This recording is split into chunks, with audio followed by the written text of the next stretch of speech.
مشاكل الفلاح المصري مشاكل عديده، ولكن زي ما حضراتكم شايفين الفلاح احنا كلنا بنسعى ان احنا نشوف ارض مصر الزراعيه علشان نقدر ننمو بلدنا. النهارده احنا معانا نزلنا عشان نشوف مشاكل الفلاح المصري ونشوف هو بيعاني من ايه عشان ننقلها لصناع القرار. السلام عليكم يا حاج. ورحمة الله وبركاته. اتعرف بيك؟ محمود محمدي. انا يا عم الحاج. اهلا بك. احنا النهارده شايفينك ما شاء الله في قلب الارض، وانت راجل نقول منتج، فلاح منتج. انت ايه مشاكلك علشان ننقلها لصناع القرار في مصر؟ مشاكلنا دلوقتي بقالنا دلوقتي 10 سنين ما شفناش الميه دي البحري، والجاز غالي والسماد يعني جميع مشكله الفلاح كلها ما فيش حاجه خالص. احنا يا حاج دلوقتي شايفين في ميه، الميه دي جايه منين؟ الميه دي جوفيه. جوفيه من تحت الارض بتشوط بمكن. من تحت الارض شفط بالمكنه. طب الارض ما هي ميه كويسه يا حاج انت كويسه بس خفيفه في الميه. يعني ايه خفيف في الميه؟ يعني زي السبيرتو بتنشف بالعجل. لا عشان برضه حضرتك المشاهد ينتهي معانا. يعني ايه ميه خفيفه على الزرع؟ يعني الميه اللي هي البحري بتبقى سمينه. زي ما يكون عندك انت بتاكل حته لحم سمينه بتتغذى. لكن لما يكون ما فيهاش حاجه فراخ ما بتنفعش. حضرتك المياه الجوفيه خاليه من العناصر اللي هي بتغذي الارض. ما فيهاش. بتبقى خفيفه شويه ما بتاثرش. انت حاج بدل ما تزرع بدل ما بتروي بالميه اللي هي الجوفيه زي ما انت حضرتك بتقول، طب ليه ما تاخدش من ميه الترعه؟ ما بنشوفهاش، ما بتجيش.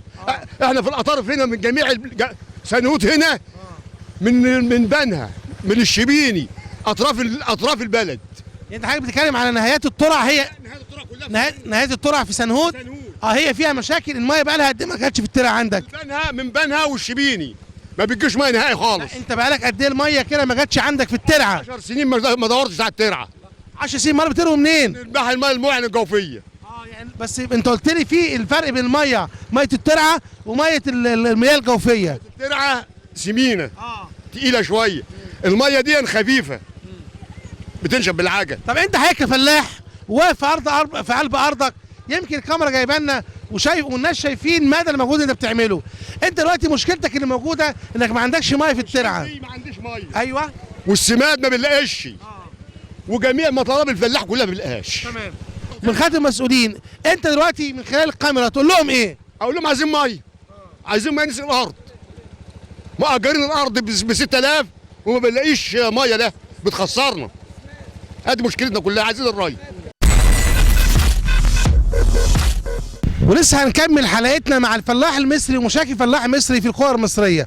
النهارده هنشوف برضو بعض من المشاكل، لسه بنتكلم عن الري ومشاكل الفلاح المصري. السلام عليكم. عليكم السلام. اتعرف بيك يا فندم. جمال دسوقي من قريه سنهود. استاذ جمال اشرح لي برضو، انت لسه مسجلين عن الميه الجوفيه ومياه الترع اللي هي جافه، الترع اللي هي جافه حاليا. اشرح لي ايه مشاكلكم تاني كفلاحين هنا؟ الاول هي مأساة بمعنى الكلمه، لان اولا نهر النيل ده هبه الله لمصر، وعناصر المياه الجوفيه يعني ما هياش مفيده للارض الزراعيه زي ميه النيل. يعني ايه مش مفيده يا فندم؟ مش مفيده لان ميه النيل اصلا بتبقى جايه بطمي، جايه بحديد، جايه بمنجنيز، جايه بفوسفات، جايه سبحان الله من عند ربنا. احنا قلنا دي هبه من عند ربنا. فوضى 25 يناير خلت الناس بدات تردم الترع عشان تبيع الارض مباني. بمعنى ايه بقى؟ جت في اطراف البلد في نهايه الترع.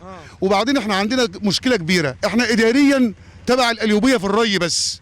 يعني احنا محافظه الشرقيه سنهوت مركز منيا القمح محافظه الشرقيه، ولكن القطاع الوحيد اللي تبع القليوبيه هو قطاع الري. لان احنا طب اسمح لي يا حاج، خلينا في موضوع ان احنا دلوقتي انا شايف ترعه يمكن ناشفه، مش هقول جافه، ناشفه خالص. يمكن استاذنا المخرج جايب لنا الصوره يمكن حضراتكم شايفينها على الشاشه.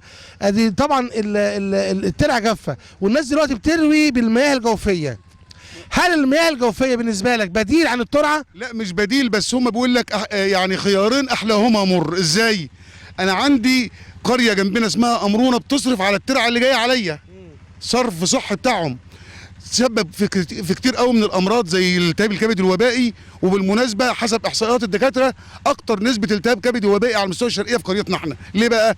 لان الصرف الصحي بتاع البلد ديت القريه المجاوره دي كله جاي علينا. في نفس الوقت الفلاح بيقول لك ايه بقى؟ يعني بدل ما اصيب بامراض اضطر ان انا ادق ماسوره، بمعنى اصح يقول لك اعمل ماسوره على راس ارضي اطلع ميه معين. الميه المعين مش مفيده للارض زي ميه النيل اللي ربنا وهبها لمصر. ادي جزئيه.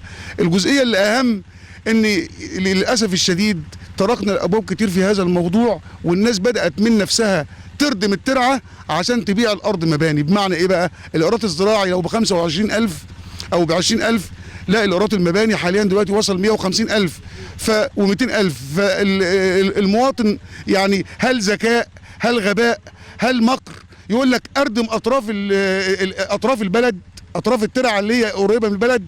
استاذ جمال، اسمح لي دلوقتي عشان المسؤولين في مصر بتشوفك، انت كفلاح وعايش في ارض مصر هنا وعايش في القريه هنا، انت عايز توصل رساله تقول ايه المسؤولين في مصر؟ اقول ان المفروض كل ايراد ارض او كل قطعه ارض في جمهوريه مصر العربيه يوصلها ميه نهر النيل، خاصه ان ديت اولا دي حاجه من عند ربنا. ممكن يطهروا الترع، ممكن حضرتك القمامه والحاجات اللي المواطنين راميها دول يجي وزاره الري تيجي تتصرف فيها، توصل ميه النيل للفلاح. ما تخليش الفلاح يشتري جاز للمكنه، المكنه عايزه صيانه. ثانيا الميه الجوفيه والله ما مفيده بشهاده الجميع. بنضم صوتنا لصوت اهالينا الفلاحين الموجودين في الريف المصري، بنقول يا جماعه لابد ان كلنا نتكاتف علشان ننهض ببلدنا مصر.